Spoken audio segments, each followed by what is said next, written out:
This week's show brought to you by coffee. Burned my finger before the show. You should try some. Welcome back to another Boxscore Geek show. I'm your host, Dre Alvarez. You can find me pretty much everywhere on the internet as Nerd Numbers. And with me, as always, is my producer, voice of God, man of many hats, Brian Foster. Say hey, Brian. What's going on, Dre? So much going on this week. NCAA, NBA, but I'm really excited to hear about the Sloan Analytics Conference that you attended. All right. So, yeah, just to give Brian a rundown of the show, hopefully in order, we're going to go down the Sloan MIT Analytics Conference, the annual one.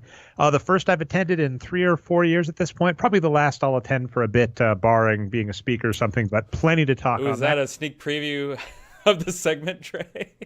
Well, maybe. We discussed some of this last week on the show, just about what it's become, and then my thoughts on that. We're going to talk tanking in the NBA. It's still a major story. We talked at some last week, so, same old. A ton going on in the NCAA. I guess, to be political, to get our little politics in, the NCAA feels very much like gun violence in this country, where it feels like every couple of months, every week, couple of weeks for gun violence, but every couple of months for the NCAA, a scandal breaks, and you're like, this time we're going to be outraged and mad enough that something's going to happen, and then 10 years seem to pass. So there's that. And then we're just going to talk some of our favorite teams from around the league, the Nuggets, the Bucks, the Wizards, maybe more. No Warriors, which is odd from Brian. But anyway, let's get going. So the Sloan MIT Analytics Conference, for those of you that don't know, and it's odd that you're at this, like, of all the podcasts to listen to, this is a very funny one to be on without knowing what that is. It is an annual analytics conference started by Jamal Murray with the MIT School of Business many years ago, I think 15 or something like that. Am I crazy at this point, Brian? One of the people we're going to talk is Ben Faulk, and he has attended it 11 straight years, I believe. So, his article, yeah. It's been around over a decade and has mass evolution. Initially, I believe it was a one-day event that took place in the MIT School of Business. So anybody that's gone to college, I imagine the MIT's business school is nicer than the average college. That being said, it was still on a college campus in a couple classrooms with a couple speakers.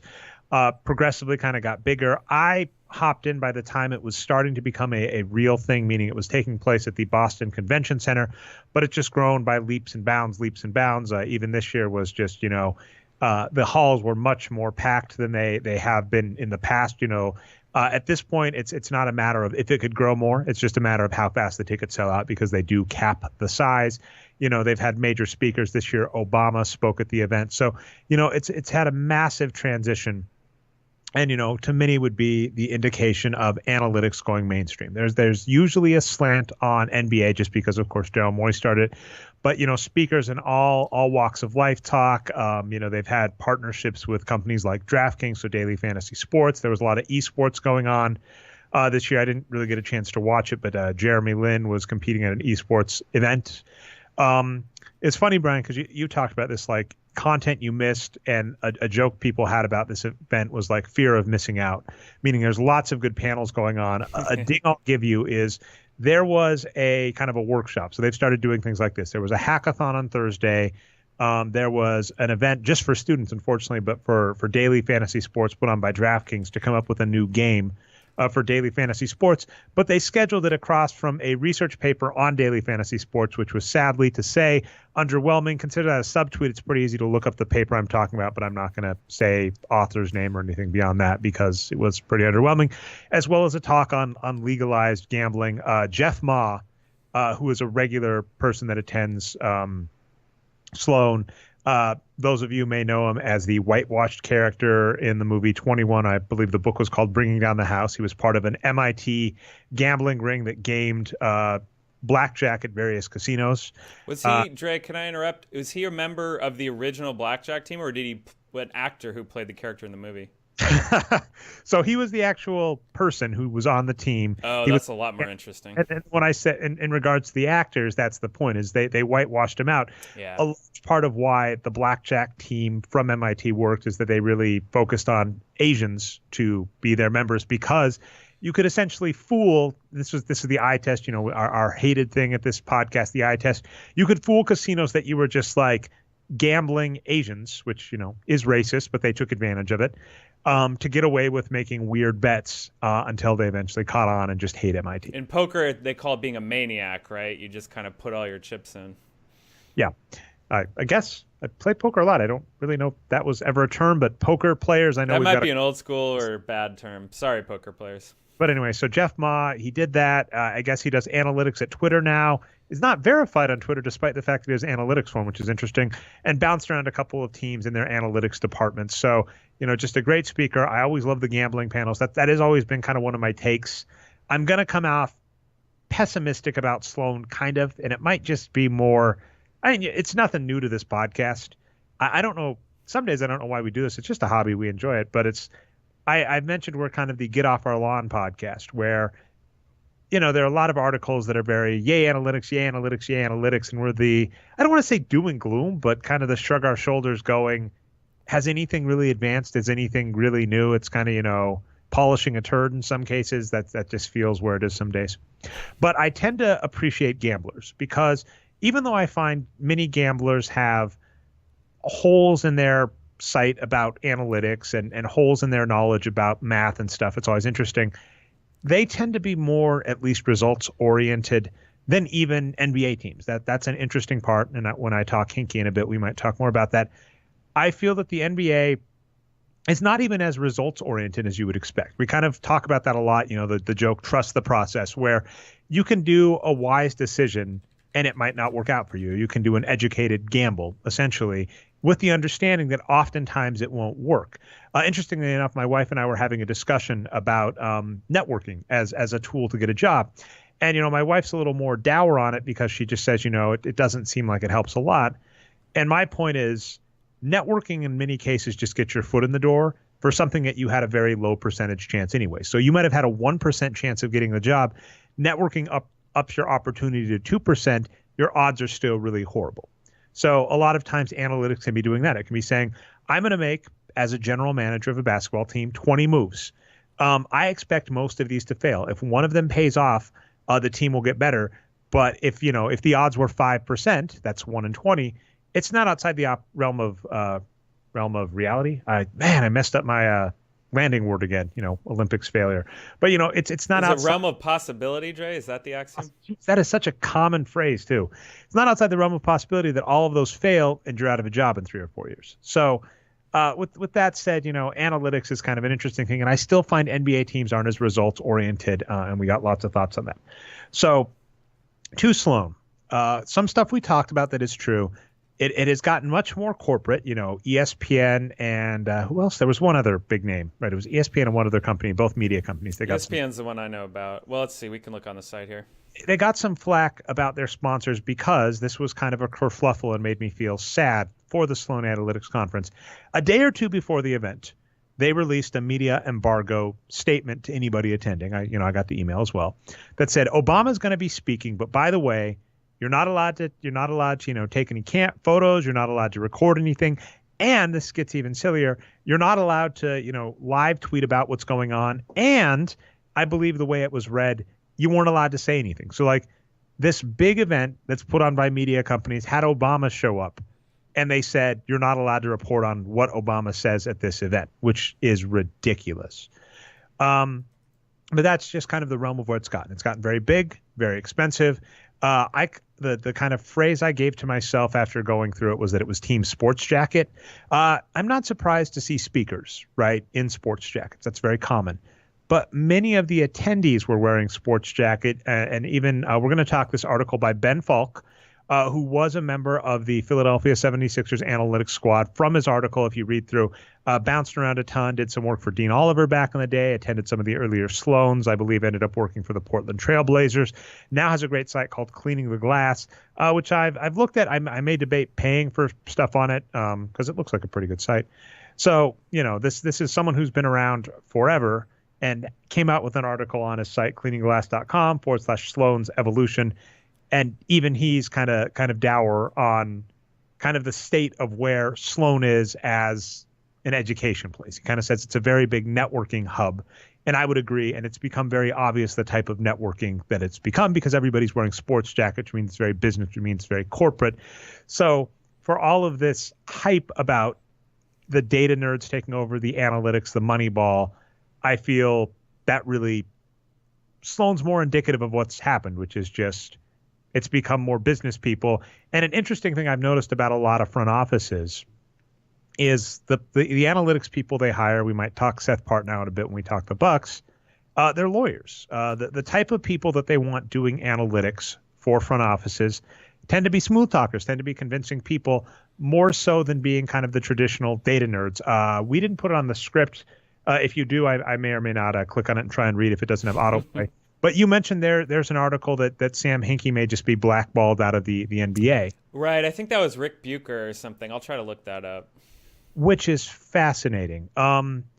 So anyway, just general thoughts on Sloan. This is the last one I'll be attending, in large part just because of cost and the fact that I find it entertaining. I got to speak to a lot of people I liked. I got a conversation and a photo with Hinkie. If you don't have that up, I put the Twitter link in. I made a shirt. I was so proud of getting this done, Brian, because I used to be Team T-shirt back in the day when I did Sloan regularly and would come up with snarky ones. I was sad. I had one for Mike Zarin, although I don't think it was as funny as I thought it was based on just some of the responses. So the shirt said, like, NBA dad joke 104. How do the Celtics beat you in a trade? Answer, take your pick. I thought it was funny. Not a lot of people did. But this one I liked, which says, I trusted the process and all I got was this T-shirt. Got that picture with Sam Hinkie, which was great. I enjoyed the event, but because it has essentially become a very expensive sticker price networking event, and our opinion has kind of been that if you have the talents and skills that they are, in theory, I really stress this, in theory looking for in an NBA front office, I would not advise you. So you asked for like some advice on like panels to watch. I might give some of that too, Brian. Yeah. But like general advice about like if you have programming skills or if you have economic skills or if you have math skills, don't go into sports. I would argue even if you love it.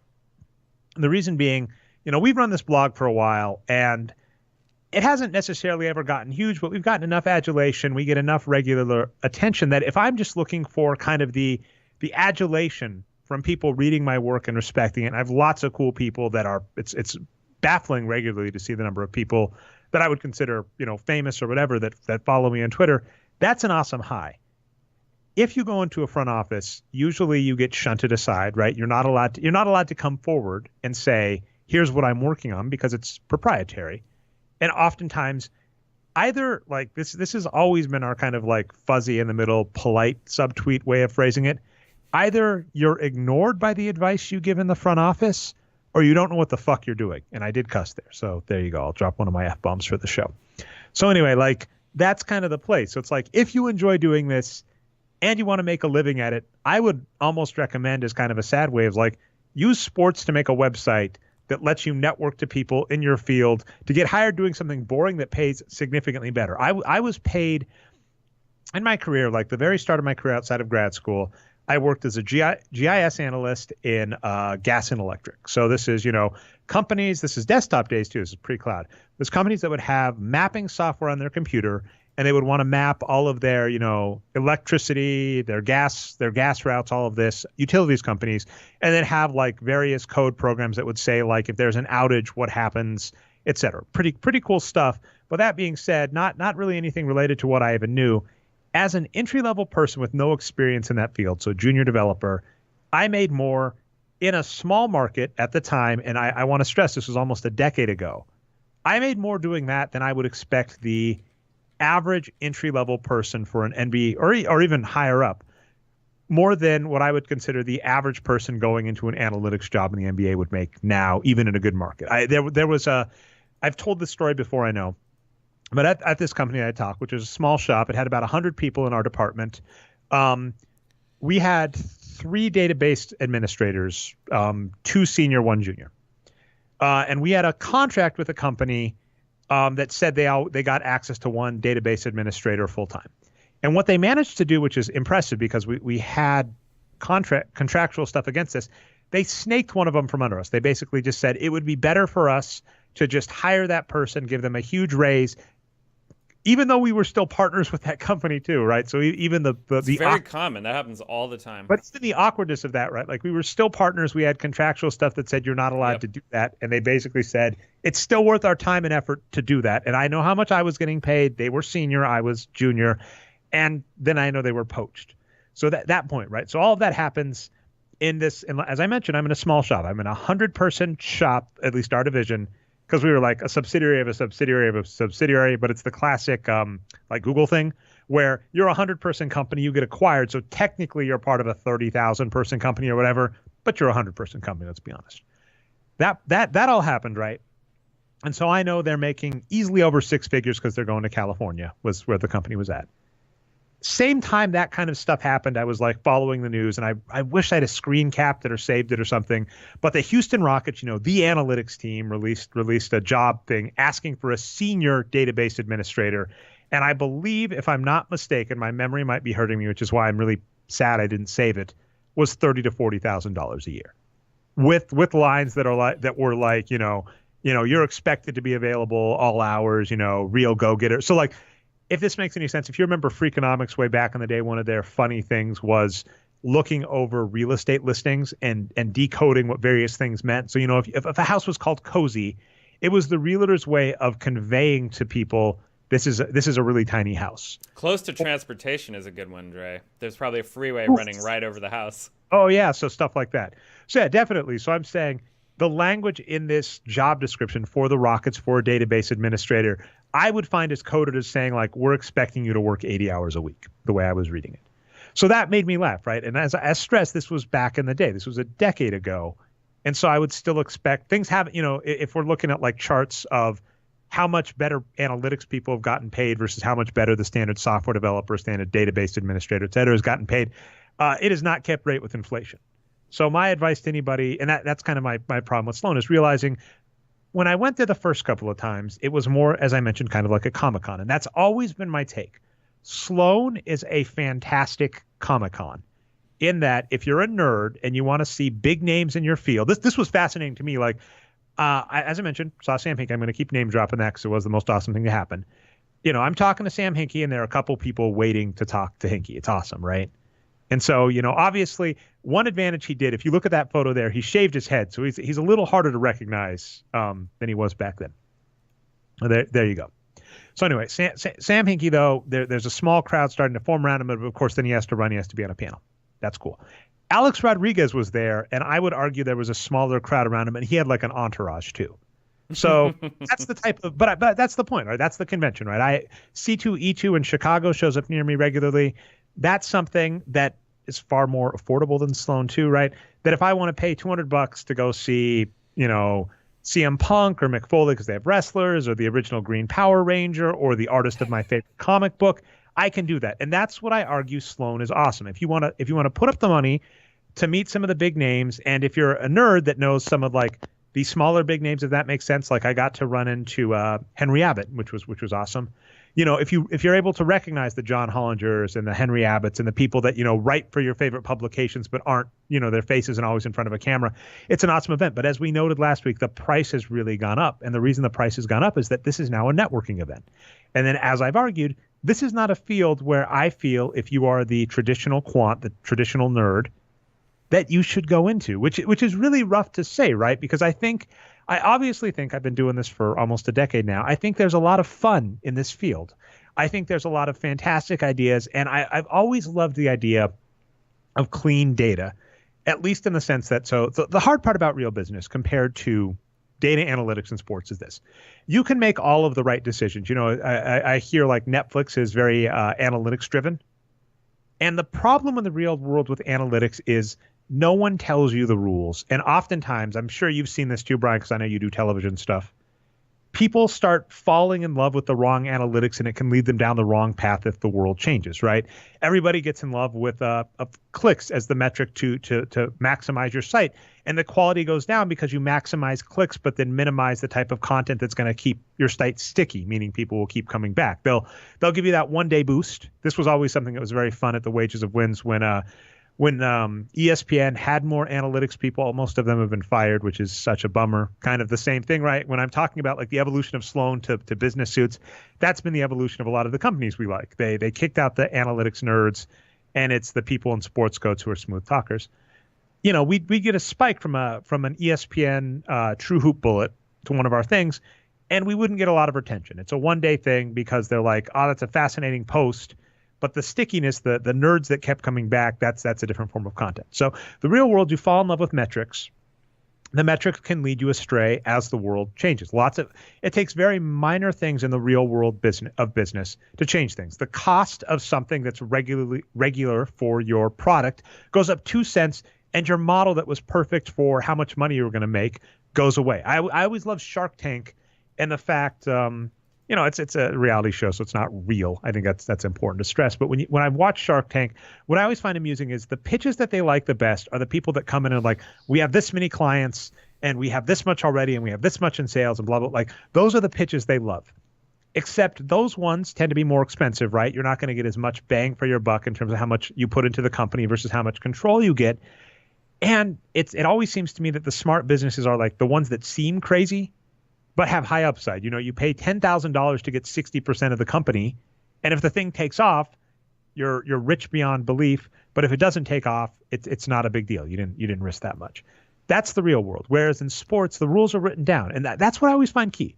When we get in these stupid arguments about if a player is a good player, the reality is they write down the rules at the beginning of every year. All you have to do is look at the freaking rule book and say, the key to winning is outscoring our opponent. Here's how we get points. Here's how we keep them from getting points. Here's what's legal to do. Go. Maximize that. It doesn't matter if you're good at free throws or not. It doesn't matter if you're good at on-the-ball defense.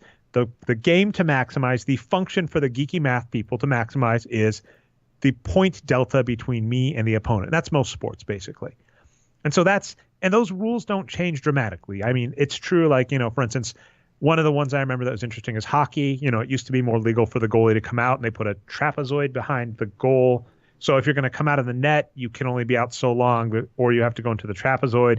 And it was to keep their logic was it was to keep boring play of goalies just coming out and grabbing the puck and holding it. It actually gave incentive. I believe I have not followed hockey in years, unfortunately, but that's what I believe, right? You can change the rules, but they tend to be minor changes. And you're just maximizing that. And that's what makes sports fascinating as a data analytics place, because you can actually apply analytics very appropriately. But sadly, I feel that's the place where currently they do not value data analytics people correctly. And that's really the only advice I can give. And then, like I'm just saying, basically the price point to go to Sloan as someone who does this like us, who does this as a hobby and wants to go see big names, and big names is, of course, a relative term. But it is a great place to do that. If you just stand in the hall, I mentioned to you pre-show I saw Daryl Morey briefly, but, saw Daryl Morey. Bill James walked by, which was awesome. Ran into Sam Hinkie.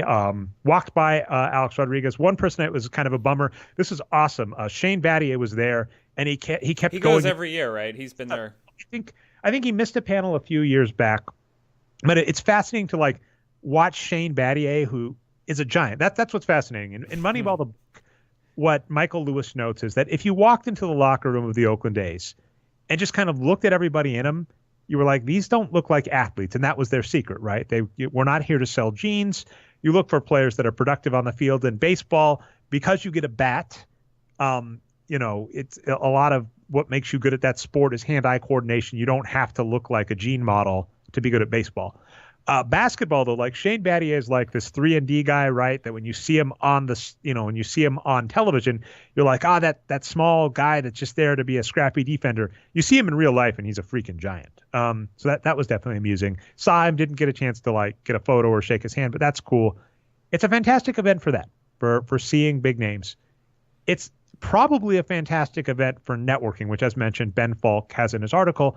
But I'm just arguing you shouldn't network there. And it's rough to say it this way, even if you really love this stuff, because the only way you get in the door is if you take a significant pay cut or are severely underqualified, which we've noticed. That's always been kind of one of our dings. A lot of the analytics departments, they hire lawyers. They hire people that don't know the math correctly. And I get baffled when I see some of their either old work before they go into front office jobs. I'm like, you don't know what the hell you're doing. But the reason you get a job is because you're a smooth talker. And even then, you're not getting paid what you would get paid if you know how to do it elsewhere. So there's that. And then coming back to the Ben Faulk article, a common problem, and I'm not going to do it this year. I did this a few years ago where I reviewed just the basketball papers. I reviewed just the basketball papers and was like, oh my God, these are terrible papers. And I've got to say this is baffling that this happened a few times. There was a paper that you thought used wins produced, but it actually uses win shares.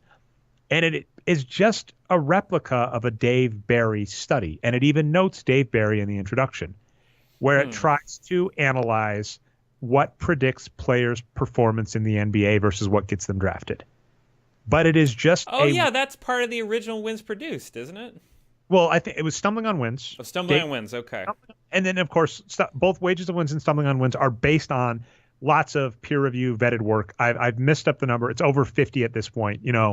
Dave Barry, in the land of sports economics, is a workhorse. He's one of the most prolific names there, which, again, let's just stress this. Basketball analytics is a very, very niche community, and I don't know if it's bigger or the same size as sports economics, but, they're both very niche. So when I'm like, he's a big name there, it's like the same point, right? Most of the people that I was excited to see at Sloan, outside of Sloan, you will never see a crowd gathering around him. They can walk in public without worry that people are going to mob them. Same is true of sports economics. So when I say he's a big name in sports economics, I just want to, it's the big fish, small pond, not to denigrate sports economics, but just as a mainstream thing. I want that clear. But Dave Barry is a big name there. And there have been multiple times now where there's a paper at Sloan that essentially is a worse version of either Dave Barry's work or one of the papers I reviewed a few years ago. In its introduction noted, I believe it was either by Josh, they're brothers, so they're two sports economics guys in Utah, one at Brigham Young, one at Southern Utah University. So they're the Price brothers. I forget which one. I think they both start with J too. So anyway, one of the Price brothers had done a paper on the very thing that they were looking at. And the difference was the Price paper had more data and was more well done than this one. So it's kind of like there have been multiple times at Sloan where a paper that comes in, I'm like, you're just saying a better study was done and you did it worse. Why the hell are you accepted? It's not a good it is not a good literature conference. Even the papers that are like research papers, they're kind of interesting. And I've argued this before. They're fascinating to kind of show what people are working on. And I'd argue I didn't get a chance to see it because it was on Thursday and I arrived Thursday and had work to do before Sloan. But they have a hackathon, which that kind of stuff is fascinating. But I'll also argue to you. Hackathons make me a little wary because as a software developer, getting a free day of labor out of a bunch of people strikes me the wrong way. So I'm sorry to be curmudgeonly. So I'm saying the hackathon is kind of a cool thing, but also you're way undervaluing your work. But anyway, that kind of stuff can be interesting, but it never seems polished. All the stuff at Sloan, research paper-wise, has never seemed polished. And as a result, I can't give it much credit. Even the peer review process, they've had Dave Barry do peer review for Sloan, but I believe all he's basically done is say none of these papers are good enough if you talk to him about it. So it's not a really good research conference. It's a fantastic networking conference, but the networking, I'd argue, probably is, if you do cost-benefit analysis, if you do a 10,000-foot view of what you're networking for, probably isn't worth it, which makes it depressing. And as mentioned, it's probably my last Sloan just because the price point is too high, right? If I'm going to look at a flight and the cost of a ticket there, and I have a kid now, there are many other things where if I want to hobnob with names I like, I could have, for the same cost of going to Sloan, paid for a 3-day pass to C2E2, that's the comic convention, and pay for a picture with every single celebrity. I don't know if you guys know how comic conventions work. You can go up to a booth and you usually still have to pay for a picture. Right. Or, this is awesome, you can basically pay. The price point varies. It's usually somewhere between $20 and $100, depending on how big the name. Pay $20 to $100. They line everybody up at a certain hour. You go in, you get 30 seconds with the person, shake hands, photo. Professional photographer, they give you a little key code, whatever, so you can get the online photo, and they usually print it out for you too. So if you want to get a printout and then walk back to the thing and pay the person. But I'm saying I could go to a comic convention that's now expensive, get a photo with every single person that I would want to there, because there'd probably be 3 to 5 people I'd want to get a photo with autographed. And that would be as expensive as Sloan. So that's kind of my end thought, which is Sloan is a really fun event if you want a Comic-Con for famous analytics people, which I realize is kind of a fun oxymoron, but it's priced out and it's become a networking event, and that's fine if you're interested in that. If you can get your company to pay for you to go, if it's something you want to do as a living, absolutely worth it. For the casual, geeky nerd person like us going to Boston in the middle of February, for that cost just sadly isn't worth it. Which, it's a little sad to see that, not in a bad way. I mean, we as economics people on the show, we often bring this up. I don't have a problem with their price point or their business model, right? I'm not going to say, Sloan, damn it, why aren't you a cheap one-day event in an MIT college boardroom, as opposed to being a big event that can charge like $1,000 plus for VIP tickets and get Obama? I would be absolutely out of my mind to try and argue the first was better than the latter. I just, we're getting old, right? That might be another name for this podcast. Like, we're just getting old. You notice you turn into an old person where you're just like, I'm not, kids these days with their stuff is better than it used to be. And that's just kind of my opinion. Any other questions on Sloan? And actually, I need to talk a little bit about a Hinkie discussion. Sure. Yeah. No, well, at my old age, of course, we were talking about this last week. I have been to a lot of various kinds of conferences over the years. And I mean, some of those, like you're saying, are fan conferences where they're going to be a little bit cheaper. And you just show up as a fan or whatever. But when I saw the price point for Sloan, I don't know if you can remind us what that is, Dre. I actually forgot. It was like $800. Now the one advantage from a networking perspective, and this is the reason they can get away with this. There's two reasons, right? One, if you're part of a company like ESPN that's going to send a block of people, they'll just buy a block of discounted and then hand them out at their leisure. That's one thing. Two, they have a student ticket, right? Because a big part of this, especially because it's networking, is they're working with the MIT Business School. So students get a discounted price, and a big thing is they want a bunch of students coming in to the hackathon. Cool. So that's fine. And that's the problem. Is like I'm saying, we're in this niche area where it's just not really worth the price point. It is tax deductible, right, if you're doing this as a networking event. So that's fine. And that's part of, arguably if we do content on CTE2 on the site, that's definitely a business expense, but that's you doing that as, a hobby or something, whatever. Whereas Sloan is something different entirely. So that's the thing, is they know the market they're going for, and the market they're going. And that's all I was going to say, is when I saw that price point, I knew right away, okay, this is like a corporate industry kind of event now. And those are the kind of people that they're trying to pitch you to go. So if we go back to this sponsor page here, let's show that again.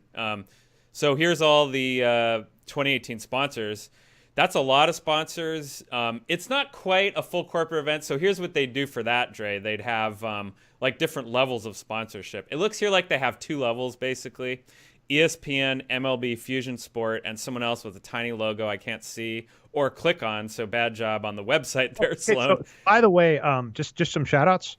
So first off, there was a panel or a research paper on the psychology of sport that caught my eye, and I showed up 15 minutes early to it, and it was terrible. It was a I left early. That's some advice too. I'll give you if you attend Sloan. Have no reservations. If you are sitting in a room and the talk is terrible, I got another comment on that too. But if you're sitting in a room and the talk is terrible, for F's sake, get in the hall. And Ben Faulk in his article says this too, where like that's where the magic is. That's the strategy for all conferences. If you got to pick your poison. There are going to be people walking by that you want to talk to. And because it's a conference and you all paid a bunch of money to be there, if you wait, if you see someone like I said, I've done this back in the day. Ben Faulk, his example from way back in the day is John Hollinger, is, you wave your hand and you say, hey, and they're going to at least give you 2 seconds. And if you can get their interest, possibly more. Other good advice from Ben Faulk. I didn't really care too much about it this time, but, give them your information and make sure you get their information as well. But so sorry, to get back to the shout out, Fusion Sport is one of the top, what's it called? Top sponsors. Wow. I walked into a talk that they were putting on. I believe it's Australian. I hope I'm getting the right one, but there was an Australian talk about like analytics they were doing for their athletes and stuff. An Australian company that's also sponsors Catapult Wearables. They're like 7th on the list. That could be another one. Okay, so interestingly, I'm going to say I think they work together. That's possible. Because the talk I walked into, let me see. This day one. Well, I'll finish my point while you're looking that up, which is just when I see this list of sponsors here, the number of sponsors and the type of sponsors, it starts to tell me who are they trying to sell this conference to, right? So, and it's people who work in the industry. It's going to be people who work, around sports, whether actually for teams or the league, or, covering it in journalism or whatnot. Because, yeah, it's like ESPN, is a partner with the leagues. MLB is a league itself. And then you have all these companies trying to sell to the leagues, like Catapult is one of them for sure. Stats Inc. is another one. SAP is another one. I'm guessing Adobe is in that category too. They're trying to sell software to all these people. So yeah, these are all different companies. I'm sure there's an area where they had booths, Dre, where you could go talk to people from these companies, and they were trying to sell their stuff to people that work in the industry. So yeah, all these sponsors mean to me that this is a clear insider event now. Yeah, and it was Fusion Sport, and they were working with the Australian Institute of Sport. So that was a fantastic talk, and that was really interesting. And so I didn't go to it, but if the workshop using D3 analytics to visualize sports data for coaching insights, if that becomes available, it's definitely something I'll watch. So I do want to give a shout out to that, because as I mentioned, I went to a horrible talk early, which I left early, which, as I said, don't waste your time. If you're in a talk that you hate, get out. You are wasting your time doing that. Your time is more valuable elsewhere. But the Aussies, man, they had some impressive stuff. That was a great. I only got to catch the last 15 minutes to, and that they had some great talks there. Okay, so I want to talk about Hinkie, because that was one of my goals, was to see him and talk to him a little. And we talked tanking, and he is a super sharp, super knowledgeable guy. And the takeaway I will give you is, and this also leads back to all we were saying about Sloan, is the wins produced method, or the wages of wins group, I'll phrase it that way, method of running an NBA team will likely never get hired by an NBA team. And the reason... See, he admitted it. He did. Okay, so I want to be clear. I'm not going to put words in his mouth, and I'm not going to talk too much specific. The funniest part is I walked up to him wearing that shirt, and he looked at it, and I said, hey, is it cool if I get a picture with you? I completely understand if you don't want to be seen getting a picture with the shirt. He said, no, that's fine. He's like, but when I read it for the first time, it looked like the R was missing from the last word. And my joke response, I said, no, that was you. That was for you. No, that's not me. Anyway, but so we talked a little bit about, and the question he kept asking when we were talking about like how we'd prefer to run things is, where would we be? So the point being, if we did the wins produced method and picked up just good underrated free agents and, were a mid-40s win team, where would we be in 3 years? And the key from my perspective of that is, I cannot tell you for a fact that if you are a playoff-worthy team, that you will be guaranteed a good player becoming available. And the reason is, we've stressed this a million times, the NBA is a star-driven league. The top 10 players in the NBA dictate the success of the league. That may change in the future, but I doubt it. The reason being, the Houston Rockets are a great example. Morey ball, and it may have been started by the Warriors, whoever it was started by, but the idea of basically layups and threes. The problem is, even if you come up with a fantastic strategy that's going to outperform the league, all you have to do is find players better at it. All you have to do is find stars that can do it, and that's been the problem, right? Stars have always been able to do it. When the NBA shortened the three-point line, Michael Jordan learned how to shoot threes. We now have Chris Paul and James Harden taking more threes than have ever been taken. All you have to do, if someone comes up with a good strategy that makes them competitive, is plug superstars into that strategy, and it's going to blow it away. So that's my point. Is it's a star-driven league. It's unlikely strategy ever overcomes that. Now, in other sports, football maybe, hockey maybe, that may be the case. Because, even as great as Aaron Rodgers is or Tom Brady is, he's one guy of 22, right? There's 11 active players in hockey, football, right? On each side. Is that the right number? I don't know. 12 men on the field is the penalty for too many people. Okay, good. No, I was right. Phew. Okay, so that you're one of 11 guys, and you're only half of, right? You're not often. So, that means you're 5% of the team, which means even in the event that we considered you 3 to 4 times, which in some cases with like wins produced, we say that's the case for basketball, and basketball's a much different beast for a variety of reasons.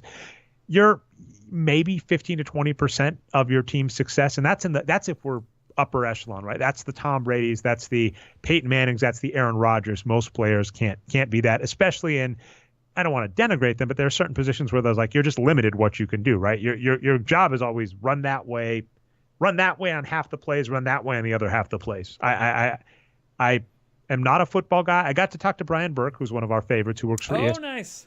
He's still at ESPN, right? Yeah, and by the way, Ben Faulk's article that I keep harkening back to, and Brian Burke, the sad, sad day about the state of data analytics in sports too. And this was kind of what I was saying, like, even if you're interested in this, getting at his job is, it's so much proprietary, meaning the data is not free. The stuff you work on, you don't get to brag about. The stuff you want, you don't necessarily have access to. I ran into they've been some of my favorites. They won a paper of the year a few years back, but the Second Spectrum guys who do the player tracking data for the NBA, I ran into them and I said, you get all this data. Is there any way someone like me could get an API to it? And they basically said, our deal, and again, this is the exact same position as Sloan, right? Their deal is to provide that data to big companies like the NBA and other places, and I think Statsic. And then they're saying those companies could easily provide an API. It's in their contract if they want to. And they actually brought up Cleaning the Glass. This was a funny one. I think they did say Cleaning the Glass by name or Ben Faulk. They said he approached NBA.com just about getting an API, I assume an API version, because there are ways to get it. You can scrape Basketball Reference. I'm going to be honest. I've gone to Sloan enough years that like every major site or person that does this for fun, like uses an Excel macro to scrape some Basketball Reference if they're not someone that has their own database that's not with the team. So like you can scrape various sites to get it, but basically he was just like, hey, NBA, can I get a stream, an API stream of your play-by-play data is what I heard secondhand. And they were like, the amount they were asking for was astronomical. And it's like, well, it would be cheaper for me to write my own scraper and go to NBA.com and grab that than to try and pay you direct. So that's the problem. A lot of the data is proprietary and hard to get your hands on, and that keeps a lot of this field very, very small, which is unfortunate in regards to data. I completely forgot where I was to start that point because I know we were talking hinky and tanking and all that jazz. Well, I'll add one thing to that, which is that was the main thrust of Ben Faulk's complaint about the research papers. And the killer line for me from his article was that only 3 of the 20 papers use publicly available data. The rest was proprietary. And they don't make their data sets available. Like, how are you even supposed to check it? So it's just like, okay, I guess it's good. Again, hearkening back to the paper or blog post I wrote a few years ago, I did check some of the things. And I was like, this thing in black and white. So one of the papers I hate the most in it, one paper of the year, was for the RPM. RAPM, I believe, was the metric as it was known colloquially forever, and then it's RPM now for NBA. The RAPM metric. And if you read that paper, it starts with adjusted plus minus is a shitty metric. Here's the number of why it's shitty. Here's all the problems. Broad overview of a better metric. Doesn't tell you how to do it. You can't replicate it. Broad overview of a better metric. Here's the results of our better metric. Result is shitty. So even sometimes you read these papers and I go, I can't use that. There is nothing you've said in this paper. And Ben Faulk, I know one thing he mentioned. He's like, this paper happens to have a graph. And because it's a chart, you can reverse engineer a chart, right? Because a chart is data. And the great thing about charts, this is why data visualization is awesome, is that's throwing a tremendous amount of data. If that was a table, if that was a tabulation, then said tabel. All right. But if that was a table, if that was a set of tables, that would take up too many pages. But you could, in theory, reverse engineer that data. Or if you know how to read them, at least read some stuff. And he's like, if this table's not in this paper, there is no data for me to even review. And even this, we don't know, right? Like we've mentioned this before on like peer-reviewed papers. Sometimes they have mistakes and, they get fact-checked after the fact. So yeah, that there is a real problem with the opacity of data in these papers as well as the standard I would want them at. And the unfortunate part is that has become a bigger problem. The funny thing, I actually ran into a journalist who writes for like one of the MIT publications. And I talked to him with Arturo years ago, and we had that exact complaint. We were sitting there. I am so glad that so much of the sports VU data is kind of available at NBA.com now. That wasn't the case when we went to Sloan. So there are all these great papers about player tracking data and player movement and, how many miles players are running. And, we're watching this salivating over it. And it's like, where do you get the data? And it's like, you have an in with the company. And some of the papers, you even notice that where the data set has like an arbitrary cutoff. And you're like, why was it cut off mid-season? Were they just given, a data dump and not a regular feed. So that's a major problem. All I was going to say is, Dre, one point on that is I don't blame these companies for keeping the data private. I'm sure they spend a lot of money, to do what they're doing here. But if it is, then why do the paper contest? Why not just say, this is all private data, we're just not going to do this? Like, it's just, I don't know. It's just a strange exercise to me. Yeah, well, so let's get back to Hinkie and talk. Yeah. One of the things we like is behavioral psychology. And I feel that's important. When the message behind Freakonomics, they said after writing 3 books, they're like, actually, we did have a thesis. And the thesis is people respond to incentives, which seems so freaking silly to say. But at the same time, it's worth noting a lot of people don't like simple concepts. We want complicated things. So people respond to incentives. So talking with Hinkie about tanking, the wins produced model, the wages of wins model is you just go after productive players. You basically arbitrage, right? You never overpay, you trade high, you buy low, which to a degree Hinkie did. But our key is you have to do that in the draft market and the free agent market. He didn't do it in the free agent market, but it's entirely possible. And it seems like this is the nail in the coffin to me is I'm pretty sure, and I don't have a fault with this, that Hinkie sold a bill of goods to a team. And you've talked this a lot. And our general point is that, if you're going to go to a team with a plan, it's kind of important to know what you're aiming for and what you're trying to do. And I think a lot of GMs are salesmen. You were talking, or salespeople. You were talking this last week where the reason tanking is so pervasive is it's a really, really good line to use to basically keep your job. If you're going to be a GM in the NBA, you are a salesperson. The MIT Sloan Analytics Conference shows this. It's become team sports code. The reason it's team sports code is the people that are going to advance in these organizations are business people. It's lawyers. Now, for better or worse, that's just what it is. So you have to sell a bill of goods to a team. Hinkie sold a bill of goods. They didn't give him time to execute it. We thought it was a bad plan, but the thing is, our alternative plan, and this was the entire point, bringing back to the thing is, I don't think any team would ever give us even 3 years to execute our plan, which would be what I would call the arbitrage method, and then pick your spots. And the reason pick your spots is really hard is 10 players basically dictate the NBA. And that was what I was getting back to, strategy, not overcoming stuff. Anyway, yeah. Okay. So you need a star. You need a star to win. It's really hard to get a star. I think your odds are really, really good that a star is going to stupidly be available. There's going to be a Jimmy Butler below market value. There's going to be an Andre Iguodala below market value. You might have a long shot at LeBron. Now, those are the harder ones. Hinkie Chris was Paul, great example. I know Hinkie mentioned this, I think, in his resignation letter and stuff he's talked about, where he said the hardest thing in the NBA to do is to go from 0 to 1 star. And in fact, it can be easier to go from 0 to 2 stars if you get 2 people to come. So that's the point, though. How do you attract a star to your franchise? Now, our point is you're going to just have to wait and pick your spots, and we admit it's hard. And so this is kind of one of those, this was popularized in Nate Silver's book, The Unknown Unknown.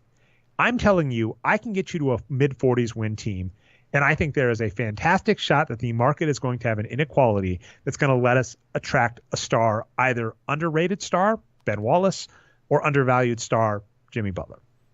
That's our thesis. The problem with that is you look at me and you go, give me a number. Give me a number for our odds of picking up a star. And I go, listen, I can't tell you the number. I don't know. The odds are low to begin with because they're only 10. Some teams have multiple of these guys, right? The Warriors have Steph Curry and Kevin Durant locked up for multiple years. You're not going to get an opportunity at them. So because of that, I go, I can't tell you the odds. I think they're there. And I also have to be honest with you and say there's a very real chance that this team never turns into anything because it's being honest with you about the market. I feel this is something we might talk college sports in a bit too, is just like if you're someone who's going to go to the NCAA, the reason we feel it's so exploitative is that the odds are just not in your favor that you're ever going to go pro. There are thousands of schools. There are thousands of athletes. There are so many people. The percentage of people that become a good Division I player, and then the percentage of those that go on to be a pro, and then a percentage of those that actually go on to have a good career that's basically lucrative is ridiculously low. I've mentioned this statistic before, and my wife's hated it, is that if you look at the average professional baseball player, and understand professional does include AAA ball, et cetera, the average professional baseball player makes less than the average teacher. If you look at what the average professional baseball player looks like, at age 18, meaning they do tend to be an affluent white person. Basically, if they go to college, their earning potential is significantly better than if they chase baseball.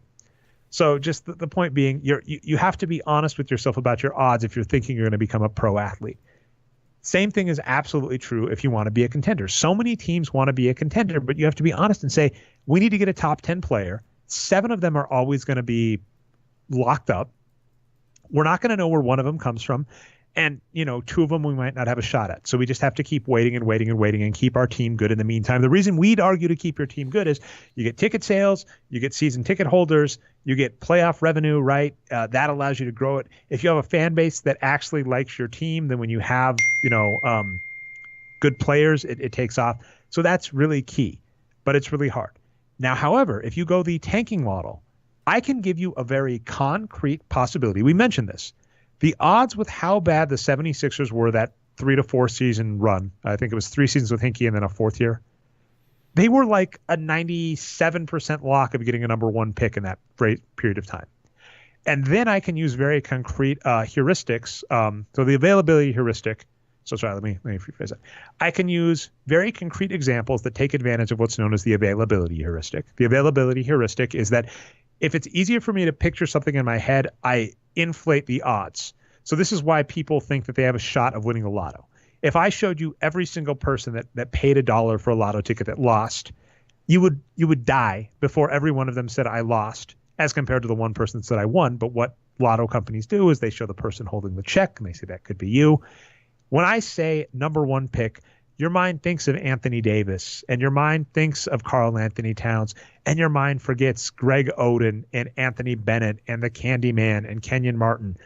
It's so much easier to picture. So I can use facts and figures and say your odds of getting a number 1 pick are dramatically high with my method. Whereas the other one, I say I can't give you odds, but it's one of your better bets. And it's unsurprising. This is the whole behavioral psychology slant we always go for. It makes sense why one of those methods is so much more appealing. And as a salesperson, which is what you are as a GM, it explains why that works and essentially why the second method won't. Now, the other problem is certainly what we're talking about, underrated free agents, et cetera, you can get that. You can go with that plan if you are already a good team. But here's the kicker. Most good teams aren't looking to hire a new GM. So if you're looking to break into the NBA as a GM, and you've been reading us for years, so this is just the downer, right? Like if you were like, Dre goes to Sloan, what's his advice? My advice is don't go to Sloan. If you've been listening to this podcast for years, reading our site for years, and are like, I could take over an NBA front office, my only advice to you is like, you got to be a billionaire, and then you can do whatever the hell you want. But if you're a billionaire, why get an NBA sports team? You can have passive income that works way better for you and do whatever the hell you want. So that's where we're at. Like I said, it was a fun conversation. I think he's a really sharp guy. It is depressing if what you're saying is true, if he's been blackballed out of the NBA. And I think basically he was a great salesperson. And the NBA, this is the funny thing when we talk about winning in the NBA. I don't think that's always the goal. Malcolm Gladwell has one of my favorite pieces on owning a sports team and that it's a psychic good. So when I tell you I can get you a team that makes the playoffs every season, and I can make you 4 to 5% return on investment if you're just talking operating costs on your NBA team every year. Most owners are like, that's not what I want. I'm in a billionaires club, right? I'm in a yacht club, and I want to have the sexiest yacht. I want to have the yacht that impresses the other owners the most. I'm not interested in doing this as a business, and we've said that before. Apologies. I'll try and close that. I have text messaging. Oh, is that dinging going on? Okay. I was like, is that on my side? I have text messaging attached to my computer, and and my wife is sending cute photos of my son to his grandparents. So apologies for that. But yeah, it's the point is like they're not interested in the bill of sales of you can have a pretty good team that probably makes the playoffs every year and has a really low shot of a title. They want to be told you have a guarantee of a number 1 pick, and then they'll ignore the reality if I follow that up with, but there's no guarantee that number 1 pick is going to turn you into a contender. That's so interesting. So it sounds like okay, here's the question I want to ask. He didn't come out and say that he thought it was a good method, but was he implying that? Was he implying that this arbitrage method was actually a pretty good method?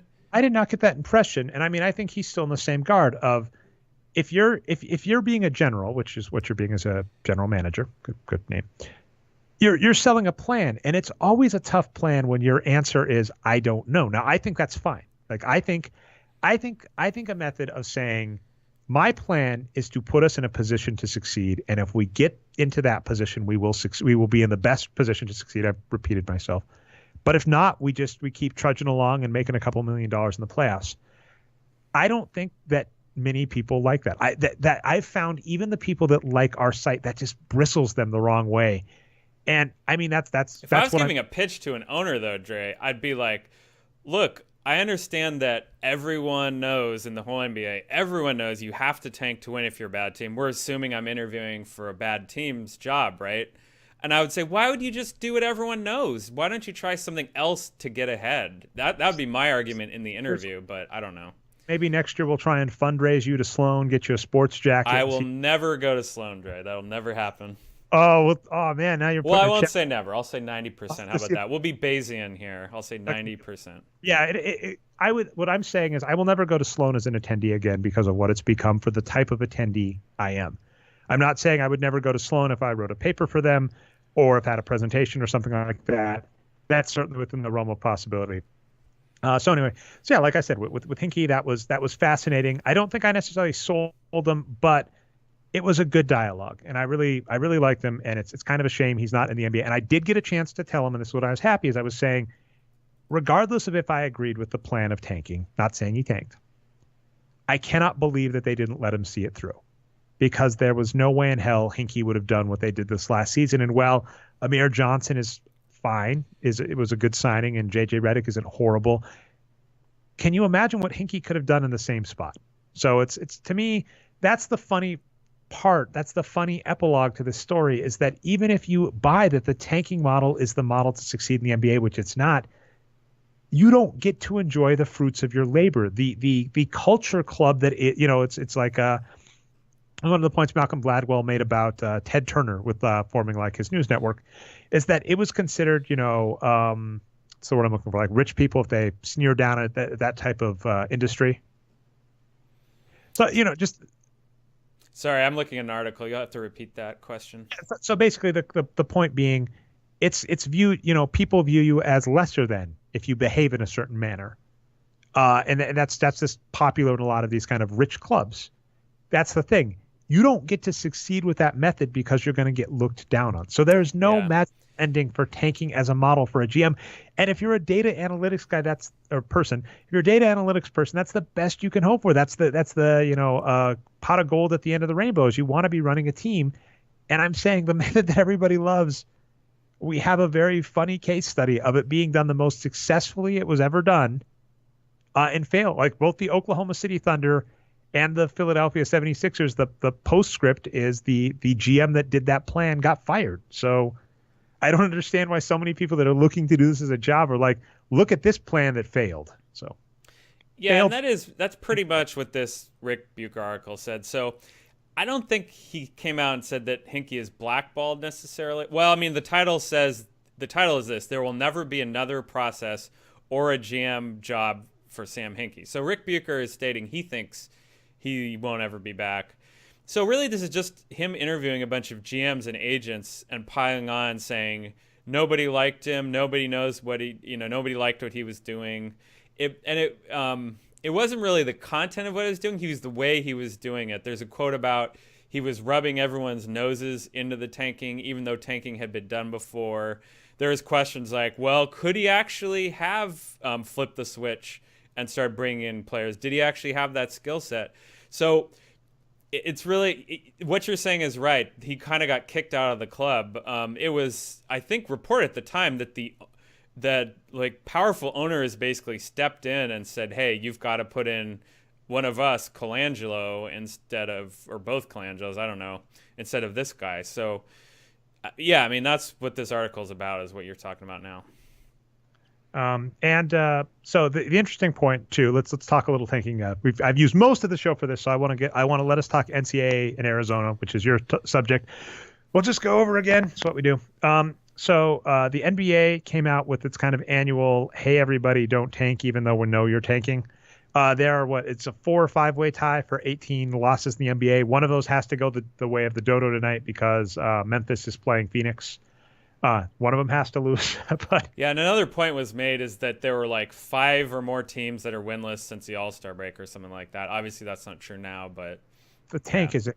And what I joked about, this was a tweet I put out today, and I know you liked, was I said, the NBA releases a memo that says, hey, no tanking. And then I said, also the NBA, per league policy, we're going to give the worst team in the NBA the best shot at the number 1 pick. And this is the behavioral psychology spiel. This person, Richard Thaler, just won a Nobel Prize in economics this last year for a lot of what he's done. And it even included some draft analysis where the funny postscript on that is he did this draft analysis for was it the Redskins? That's a shame if true. But he did analysis for a football team and said, here's how you should approach the draft based on my research. And they did the exact opposite. So the point being, though, behavioral psychology and economics is even just saying people respond to incentives and not always the way you would expect. They'll behave. This is Dan Ariely's work, which I've loved, on predictably irrational, stumbling on irrationality. The upside of irrationality is that you can give people an incentive and you can get them to behave foolishly. Like he's a silly guy. One thing he does that he said, I was re-listening to one of his books recently, is like on Halloween, he'll have kids come up to his door and he'll like give them some candy up front and then he'll barter with them. He'll say, I've given you 3 Reese's Pieces or 3 Hershey Kisses. Sorry. So like the individual. And he's like, I'll let you pay me 1 Hershey's Kiss for a 2-ounce Snickers bar, or you get a 1-ounce Snickers bar for free. And just pointing out like the mental algebra where you could do the math and say the function you're looking for. I should stress, like, it's an analytics person. That's a question you should always be asking yourself. What function am I trying to maximize or minimize? And then look at the inputs to that. Don't look at the fucking eye test. 2 curse bombs, Brian. Don't look at the eye test. Don't look at what you know in your gut. Look at what you're trying to maximize, and then look at what the rules say for doing that, and then be very cognizant if the rules change.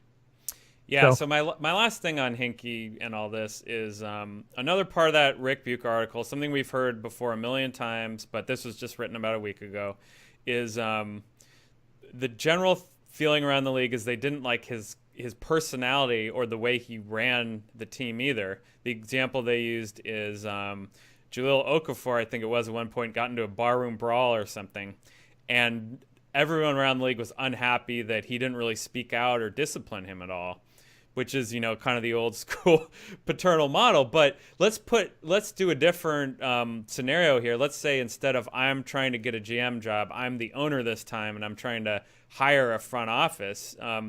If I wanted to hire someone for analytics and I wanted, you or Patrick or Arturo or whoever, I don't think I would hire you guys to be the GM. I would hire you to be the team president, VP of operations, some kind of internal position. Because like you said earlier, the GM is the figurehead. They're like the CEO. Figurehead's a bad word. They're like the CEO of the front office. So what matters is their relationships with the agents and, other owners and players, being able to talk to the media. So I would hire maybe someone like Bob Myers is, I think, the prototype now. He knows everyone in the league.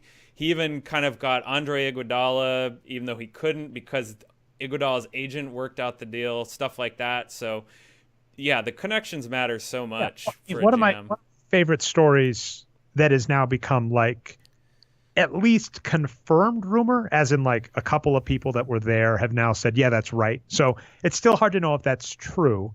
But the rumor being when Doc Rivers was running the Orlando Magic, so not as a coach, but as like the GM, I believe, he had Tim Duncan signed. And then Tim Duncan asked, hey, can my family ride the team jet sometimes? And, he basically, I don't even know if it was him, but basically Tim Duncan was told, no, that's against team policy. And it's like, if Tim Duncan asked for that, you say, yeah. And it's funny in sports history how many of these weird, one-off meeting events, right? You have to be very cognizant of how not to rub the agent or the player the wrong way. There's a fun story in Jeff Pearlman's book on the Showtime Lakers where Magic Johnson, I think it was Jack Kent King or something like that. I forget his name, but the owner before Jerry Buss, who actually acquired Magic Johnson. Oh, Kent Cook was an owner, Cook. yeah. There you go. You're on the ball, Brian. But so like Magic Johnson was like having dinner with him, and like he's trying to take Magic Johnson to like fancy restaurants, and Magic Johnson like, I just want a hamburger, and then he's getting upset with Magic Johnson because Magic Johnson's ordering a hamburger at this fancy restaurant. Funny story, I did that with my in-laws. Like when we went to a Mexican restaurant, it wasn't a very good Mexican restaurant when I first started dating my wife, and I ordered a hamburger off the menu. And if you do that, just be aware that'll be talked about for years after the fact. So. Just never go to fancy restaurants, Dre. That's the lesson. Or Mexican restaurant. Never go to restaurants where ordering a hamburger. But yeah, like these small things, and it's kind of like the idea of like microaggressions and all this. It's like you want the person that's interacting with agents and other front office people to be someone who can, like the emotional IQ shtick. And I don't even know how true that is, but just that point, you want someone that's not going to rub them the wrong way, so that when you think about that person, you don't want to pick up the phone. And so that's the hard part, right? Like Myers probably had very little shot of Iguodala or Kevin Durant. But the key is, after their first interaction, where the answer was probably a good probably no, it wasn't a hard no. Whereas I've heard stuff like that about Hinkie. Like I know various agents started saying they didn't want their players working out for him. Whatever he did rubbed them the wrong way in such a case that they would just go, we're not going to call him back. Whereas with, like you're saying with Bob Myers, the key is they're not shutting that line of communication down, which can be huge. So I don't disagree with it. And I also think to your point, like that's a funny thing. A lot of times maximizing talent is putting people in their best, where they're best suited. Me and Patrick on the phone with other owners trying to avoid yelling at them, saying that's the stupidest effing thing I've ever heard. It's not the best use of our talents. I agree with you. I mean, I think you guys would be great at it, but you need to learn the skills, and that's not what you want to do in the pros. You want to. I've apparently got some diplomacy back and forth. I think I'm better in person than I am on Twitter, which is what it is. But yeah, I agree. It's not something I'd want to do. I think I'd get sick of it very quickly. That's even more important. But let's talk about the NCAA. I got to give a preemptive shout out to LeBron James. They basically tried to get him to admit that he was offered bribes by various schools that were recruiting him, and his response was, let me just say this, I'm a child of a single mother. I'm paraphrasing, so I'm not getting the quote exactly right. But he said, I'm a child of a single mother. We were very poor. If I was going to leave millions on the table and not go to the NBA to go to college, we weren't going to stay poor for long. So that was LeBron James's response to essentially the NCAA is corrupt. Did they try and bribe you when they were recruiting you? So LeBron James agrees the NCAA is corrupt. Dave Barry's written about this for years. Our basic point, by the way, is it's so foolish to just say a majority of students getting a college scholarship to go to that school is not a problem. For a majority of students, that is probably a plus EV move for them. If you're never going to go pro, if you're not going to go to the Olympics, and you can get some of your education paid for, that's fine. The things we basically have an issue with are the way the NCAA works around that, which are things like you are not allowed to be offered compensation. That is messed up. It is so bizarre to me. All these stories that are coming out. So there's an FBI probe into the NCAA scandal of all the things the FBI could be working on. Yeah, anyway. That's my first question, Dre, is so I'm not like Donald Trump where I think, if the FBI wasn't doing a Russia investigation, they would have caught the Florida shooter. Like, there's more than one FBI field office. I understand, like, it's a large organization and they can do multiple things at once. But I totally agree with you. I don't know what the public good is of spending money to investigate this NCAA corruption. Like, I don't care about that at all. I mean, let's look at so you were talking about LeBron James. I put together a list of just this is not an extensive list. These are just people I randomly came across in like 5 minutes that think the NCAA is ridiculous. Aaron Gordon, who played for Sean Miller at Arizona, says to Tucson.com basically, Miller's a good guy. They should pay the players. I got to give a shout out to your next one. Stan Van Gundy just said the NCAA is racist, just straight up to ESPN. Because it is such, we talk all the time on the show about pervasive ways that our society is racist and sexist. And it is bizarre. So think about Shark Tank as a model and how often some of the famous names of Shark Tank, there was like this 14-year-old girl that had her own cosmetics line that I believe Mark Cuban bought into. And, it's like, look at this feel-good startup story. And then you look at Mark Zuckerberg of Facebook, Bill Gates of Facebook, glosses over a lot of the story, but the feel-good story we're told is this person dropped out of college to start a business to become a millionaire, then billionaire. Fantastic. then you look at basically African Americans primarily in the two sports that use the NCAA, football and basketball. And they're like, I want to drop out of school to make millions of dollars. And we're like, what is wrong with them? So yeah, I agree with Stan Van Gundy. It's like, it's so freaking bizarre, this message we send, which is if you are a young person that's trying to maximize your money and you're white, we're like, you are a go-getter and an entrepreneur. And if you're black, we're like, you should just be grateful we offered you anything. And it's effed up. Well, and he makes the obvious point, right? Hockey and baseball, which are more white sports, at least in America, there's a lot of baseball players of color, but they're generally from other countries. And then the basketball is the black sport, right? And he doesn't mention the NFL, but the NFL is another black sport where you can't go straight in. So, yeah, I mean, we've been making this point for years, and all these points for years, for that matter. And it's just like, I think we've hit the tipping point in the mainstream where if you speak out in favor, well, here's what I'll say: if you speak out in favor of the NCAA in these situations, you're considered like a reactionary old fogey. And even 5 years ago, that might not have been true when we started doing this show. I made a joke, right? Because we were talking esports a few shows back, and I'm like, I'm optimistic, and you're like, I'm pessimistic. But then everything you made was pessimistic about esports. I was like, that makes me more optimistic. Yeah, and I was like, in 10 years, tell us what we were right or wrong about esports. I really want to see what happens with guns and with NCAA in 10 years, because it does. I agree with you. It feels like there is a shift, and I think that's a lot of change in society is that it's anger with nothing, and then it's a phase of matter change, right? Like boom, rapid transition. It feels like we're close to that, but it's worth noting with how many years behind both guns in this country and college athletics in this country that soon could still mean another decade. So stuff happens quickly sometimes, but we'll see. We're at the point where something could happen at any time, but I agree, it could take a while. So, well, let's talk about what is the actual mechanism for it here. I think it has to do with the conferences. Right now, the conferences are getting really powerful. All the big ones have their own TV networks, and and those aren't necessarily all working out monetarily. Some of them are, I think some of them aren't. So, maybe they're not quite there yet. But if the NCAA just keeps, catching all this flack, why aren't the conferences powerful enough that they just cast them aside and do their own thing? Like, that's what I would think. Like, if the Big 12 and the Big 10 and the ACC are like, we're going to pay our players, the NCAA is not going to stop that. So there's an interesting trade-off. By the way, I never said this back at Sloan.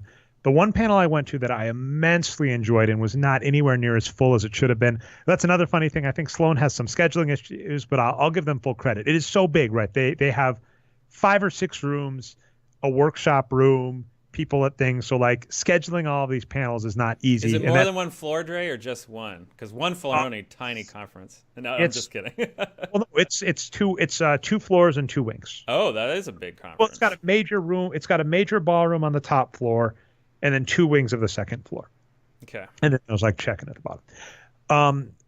So anybody who's done computer science, like intro classes, like what you learn is like these things that you think are really trivial problems are actually much harder when you start factoring all the constraints, and scheduling is one of those problems. But I went to the labor discussion. So this had Michelle Roberts. I feel bad that I'm forgetting other names, but it had like an agent for the NFL, a lawyer that's worked with the NHL Players Association, some great names. And I even tweeted about it. I think it was Don Fears is the guy's name.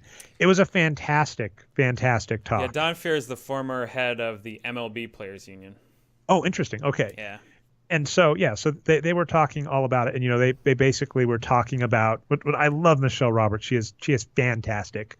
Like one of the questions she got was, if you weren't doing your current job, how would you do? And she was like, maybe go back to practicing law. And they were like, you don't seem enthused about it. She said, I'm having too much fun. Like, how can but no, at one point they were talking about like breaking points for lockouts. And she was just like very nonchalantly, and we know this, she said money.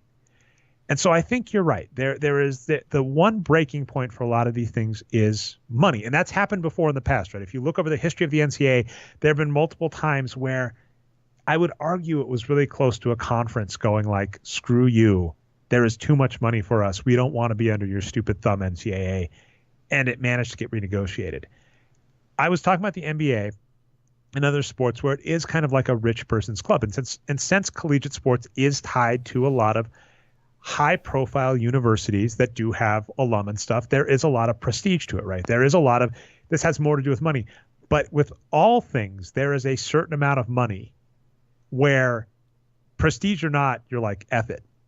And I think that might be one problem for NBA owners in terms of like GMs like Sam Hinkie, is that there is only so good you can ever get your team rubbing people the wrong way. Even the Warriors, right? They're amazing. They're probably going to be the winningest team over a 5 to 6 year stretch, and they might start getting worse. They might get lucky and be good for a while. They might be the Spurs. There's only so much better you can be than everybody else. And it might not be worth, the prestige you lose to basically do that. The NCAA, though, has so much money with the position it's in because essentially it's it's the only other professional basketball and football system we have. Nothing else comes close. And if the money gets too big, something could happen there. And we've already seen tipping points where coaches are like, let's pay the player money. The one point I wanted to make that's freaking fascinating. When I was a TA, I don't remember if it was, I think I was paid $19,000 a year for 20 hours of work a week was the expectation. Now, some follow-up sadness about that is like teachers aren't really good with their TAs and scheduling. So you're expected to work 20 hours a week, but if you were under a bad teacher who didn't know what they were doing, you might end up working longer because you're expected to grade papers and teach. I taught recitations and stuff. But I was paid better than these athletes are getting paid under the table. And I mean, you probably had a scholarship too, in addition to that. I didn't have a scholarship because of money and stuff, but that's fine. I got my tuition paid and paid like $20 an hour for 20 hours of work a week. That's fantastic. And I think I was eligible for the school health plan if I wanted it. I think I did my parents at the time because I was young enough. But, the point being how much I was paid. I don't want to say I was bad. I think I was a pretty good TA. I got good teacher reviews, even though that system is apparently flawed and stupid. I was a pretty good TA. We are talking about the peak athletes that are going top 5 in the NBA draft, and you look what they're paid under the table, and I'm like, a decade ago as a teacher's assistant, I got better money than they're bribing these players with. I think it's very obvious that it's not hard to start paying the players. I want to give a shout out to Arturo on Twitter, American Numbers, because one pushback I've seen is people going, I don't think there's enough money in the college system to pay these players. Based on like the current revenues. They're like, there are this many players and there's currently this much revenue, and just do the math. That's not very much a player. Rest assured, many of these big schools have donors, have alum, that if you said, will you give us $5 million a year to acquire 5 good basketball players, they will do it in a second. And it appears they already are, right? It would just be bringing this dark money into the legal realm. It's not even, but that's the point. I guarantee you there are alum that are restricted on how much they can contribute. That if you said, will you contribute more, they would. Because that's the other problem, right? Like, you might have these people that are giving you $2 million of dark money. There's some great ESPN 30 for 30s on this subject. I'm forgetting their names, which makes me feel bad. But yeah, there's some good ones on that. It's like, well, you're restricted, right? You can't give them more money than that, because if they give the players more than that much money, it's obvious what you're doing. So all you have to do is make it legal, and they will open their wallets. So I think you're right. I think we're at a tipping point, but my question is just how long are we going to teeter on it before it falls over? I think it could be a while. I hope I'm wrong. Yeah, and my last thing on the NCAA and how ridiculous it is the Sean King article recent. Let's bring this up here. Well, I'll just summarize it because I have a ton of tabs open. The NCAA says student athletes shouldn't be paid because the 13th Amendment allows for unpaid prison labor. And they made this argument in court, and he's got the documents saying they made this argument. That's pretty incredible to me and shows where the NCAA is right now. So there you go. Something. We're going to do kind of an around the league segment. Probably only go about an hour and a half. That's not too bad. Just talking about some of the teams we like. So Denver and Paul Millsap. The Denver Nuggets are currently, I believe, 9th in the NBA or 9th in the Western Conference. They just lost a critical game to the Los Angeles Clippers, and it made me sad for a variety of reasons. The first is they benched Jokic in the first half because of foul trouble. He only played 24 minutes. He was amazing in those 24 minutes. I believe it was 24, 27, something like that. It's like, God, I hate that. That's all, that pushes me the wrong way. One way to start, right? We got to bench the player for foul trouble to save them later. And there is no later, right? They ran out of time. Millsap was back healthy, and I hated the Millsap signing. Hated it. It should be just worth noting they've done pretty well without him, and he did not play well. And even the one kind of shore and grace might have been that Millsap was helping their defense. They gave up 122 points. I don't think he helped their defense, but they played him like 26 minutes. He played terribly, and a byproduct of that was Trey Lyles and Mason Plumlee off the bench got fewer minutes. Trey Lyles, who has been playing fantastically, got almost no time. Let's not forget about Fareed. Oh, Fareed hasn't been playing in forever. The official term is that he has personal reasons that have kept him from the team, and who knows when he'll be back.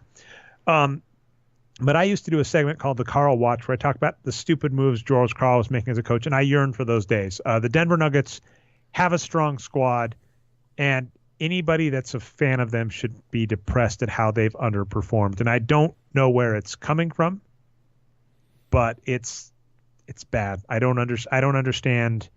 Every time they've had a problem that starts to get sorted out, they do something else stupid. They need a point guard, so Moutier gets played, and I'm like, what the hell is going on? The point guard starts getting figured out, and they put Millsap in the rotation. The Nuggets are a good on paper team that is underperforming what they could do. I don't know if it's coaching. I don't know if it's management. Who knows, but it does depress me. I started this as a Melo fan, then hater. That was my introduction to NBA Analytics.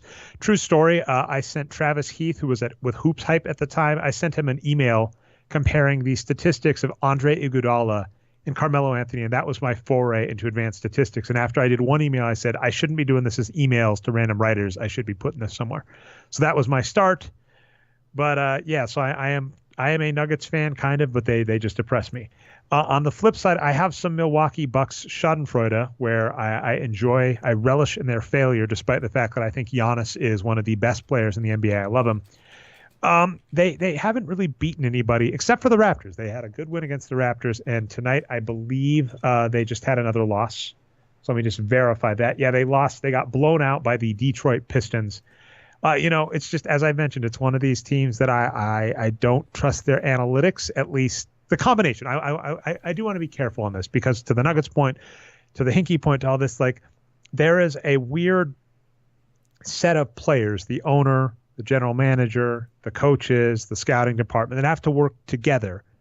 And if there's friction between those parties, the outcome is not always what you expect. And so I can't for sure say whose fault it is that Milwaukee isn't good, but they are not a good team despite having an MVP caliber player.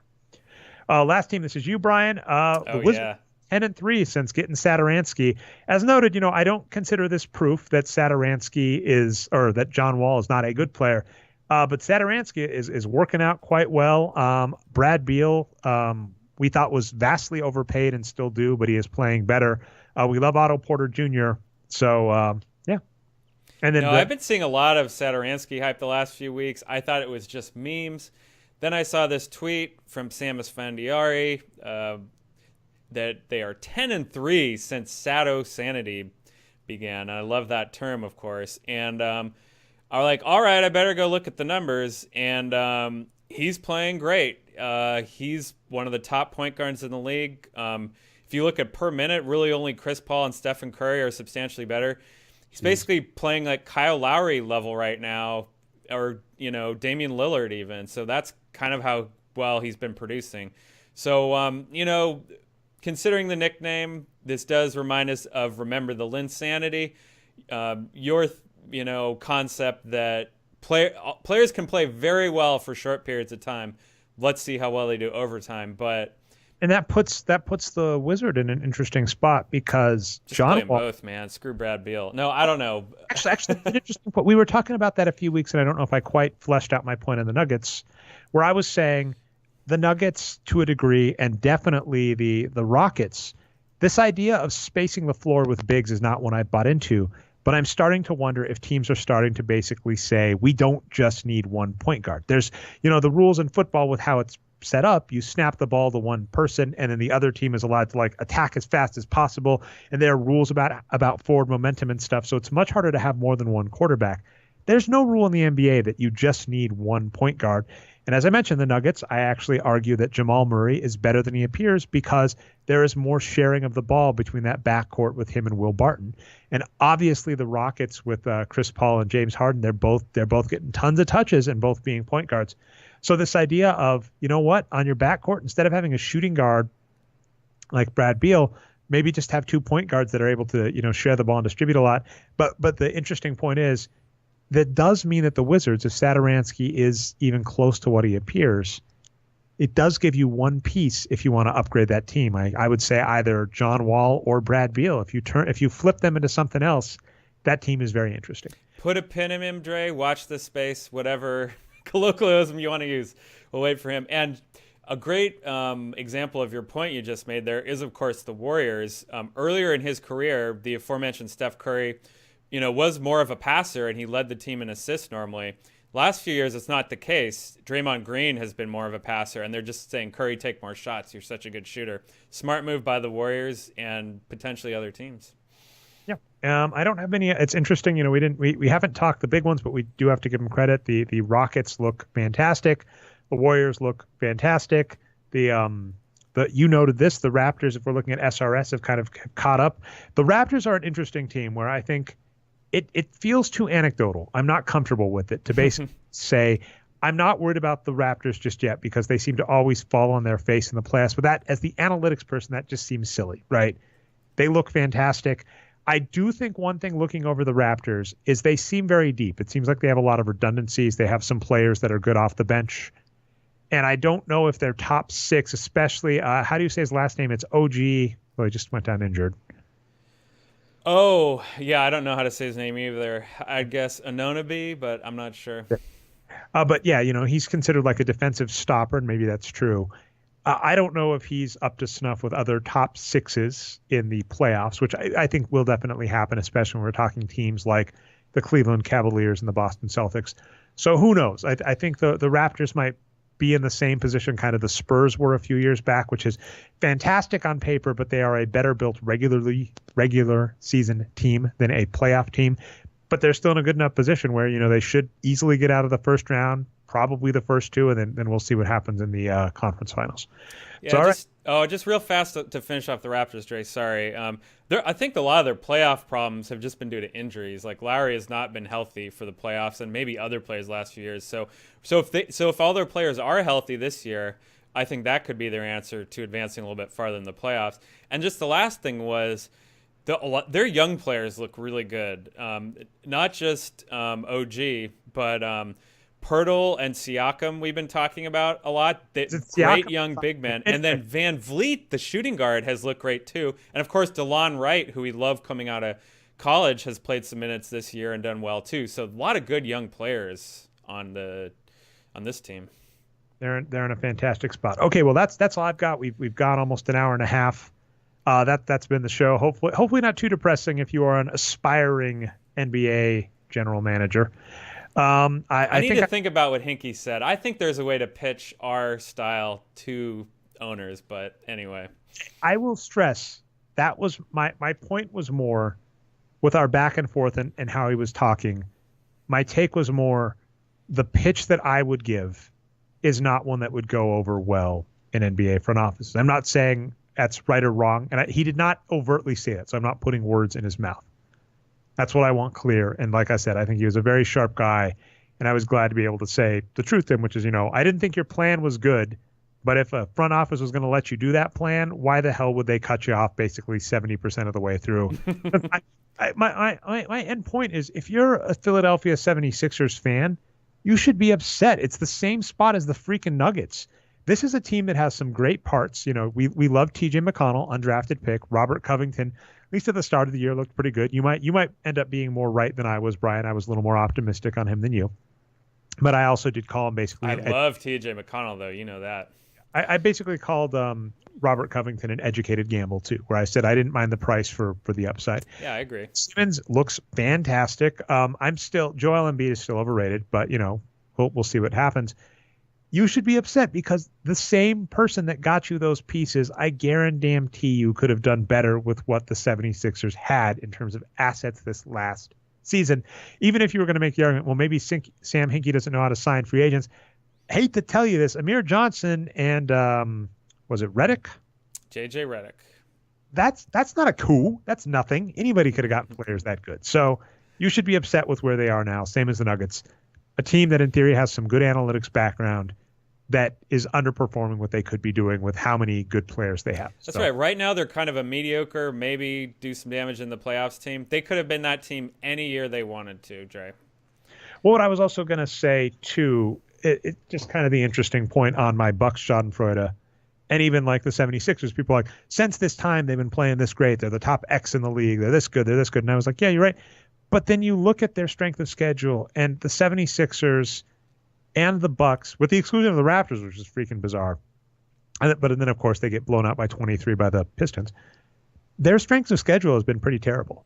So it's kind of an interesting, I've made this point before with Dave Barry, where Dave Barry has said, if you're a college coach that wants to keep your job, set up your schedule to just be a bunch of easy wins. They don't give a damn. They don't care if you beat the University of North Dakota State University Tech, right? They don't care if that's who you beat if you get a win over the years. If you get a 2-point loss to Duke, that is worth less than getting a 50-point blowout against a no-name school. And it's the same is true in sports, where a team has a 10-win winning record. And if you poke it and go, well, yeah, but this 10-win winning record included a 1-point win against the Chicago Bulls, who are in tank mode, maybe don't be so optimistic. So yeah, there's like one team in college football every year that kind of gets stiff for the playoffs because their strength of schedule is so weak. But then look at the hundreds of other teams, like that one team doesn't. Even that, the bigger key point, and this is the funny thing to end with, just as talking like Hinkie is, if you're a general manager or a president of a football or basketball team, your freaking goal isn't some goal, like Sam Hinkie's blackballed apparently, right? A joke I have is like maybe. For GM of the year or executive of the year this year, if Daryl Morey's not going to win it. Oh, that'd be funny. Yeah, there should be a write-in campaign for him. But your goal isn't like pride at the end of the tunnel. I was talking a little bit about this with Isaiah Thomas and other athletes. Where like Isaiah Thomas is not going to get a good contract this next year. It's physically impossible, right? I don't. It's actually I'm immediately going to step back. The Clippers, no, he's on the Lakers. No, I'm wrong. Sorry. The Lakers could have a really strong finish with Isaiah Thomas getting like 25 points a game, but that'd be really hard to do with the other pieces that they want to give playing time to. Isaiah Thomas is not going to get a good contract, and he basically risked his body last playoffs to try and help his team win. And the thanks he got is he got traded, and no one's going to pay him. They don't pay you if you don't have to.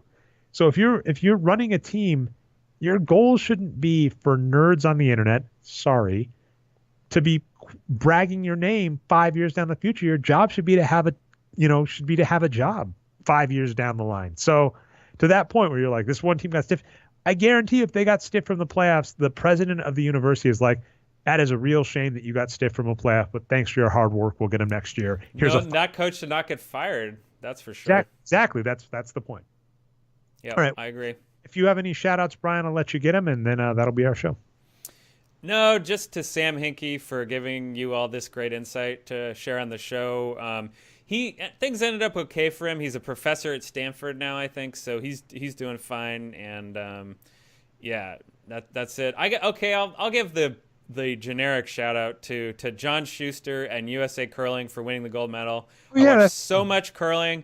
I've watched him in all 4 Olympics, and it was kind of miraculous to start out 2-4 after being dissed by the team 4 years ago and not even like being invited, to the, I forget what it's called, like the select thing where they give you training money. He didn't even get picked for that despite being the most successful U.S. curler of all time. But he came back, he won it. They're doing this big media tour right now, so shout out to those. And of course, Matt Hamilton, Dre, from your state of Wisconsin, maybe the greatest Wisconsinite of all time. You know where from in Wisconsin? We actually have a curling club where I live, which is fascinating. Bet you could find the Hamiltons there. All right. Well, anyway, that's been our show. If you find us not through the website, you can find us at boxscoregeeks.com and write-ups at nerdnumbers.com. We go live every week, Wednesday, barring a scheduling change like a special guest or something, at 9:30 p.m. Eastern Standard Time. You can catch us live, twitch.tv/nerdnumbers. You can catch show recaps at youtube.com. Channel Nerd Numbers. I gave you the .com for YouTube, if you need to remember that. We are on iTunes and Stitcher. The Boxscore Geek Show. Subscribe, upvote, helps us out. I've been your host, Ray Alvarez. You can find me everywhere as Nerd Numbers, co-host and voice of God of the show, Brian Foster. You can find on Twitter as Boxscore Brian. With us in spirit, yet again, though not with us in person, co-host of the show, Patrick Minton. You can find on Twitter as NBA Geek. That's been our show, and we'll see you next week.